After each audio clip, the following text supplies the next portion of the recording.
গরুটাকে আমরা কষ্ট দিচ্ছি, রাসূল সাল্লাল্লাহু আলাইহি ওয়াসাল্লাম বলে না, মুমিনের প্রতিটি কাজে ইহসানের পরশ থাকে। রাসূল সাল্লাল্লাহু আলাইহি ওয়াসাল্লাম ইরশাদ করছেন যে ইন্নাল্লাহা তাবারাকা ওয়া তাআলা কাতাবাল ইহসানা আলা কুল্লি শাই। আল্লাহ তাআলা সব কিছুর উপর ইহসানকে আবশ্যক করেছেন। অন্যের প্রতি অনুগ্রহের পরশ থাকতে হবে। তারা প্রাণী জবাই করবে ঠিকই খাওয়ার জন্য, কিন্তু এখানেও ইহসান করতে হবে। তারা মৃত্যুদণ্ড কার্যকর করবে, ডেথ পেনাল্টি রাষ্ট্রীয় আইনে, কিন্তু যেমন মনে চায় তেমন করা যাবে না। ওইখানেও ইহসান রাখার দরকার আছে না নাই? প্রিয় ভাইরা, এই ইহসানকে যারা মেনটেন করে জীবনের সব কাজে, আল্লাহ তাদেরকে বড্ড ভালোবাসে।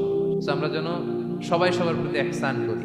স্বামী স্ত্রীর প্রতি ইহসান করুন, স্ত্রী স্বামীর প্রতি ইহসান করুন, বাবা সন্তানের প্রতি, সন্তান বাবার প্রতি, কর্মচারীদের প্রতি ইহসান করুন। মুমিন জীবনের প্রতিটি কাজে ইহসানের পরশ থাকবে, কারণ ইন্নাল্লাহা ইউহিব্বুল মুহসিনিন। আল্লাহ তাআলা মুহসিনদের বড্ড ভালোবাসেন।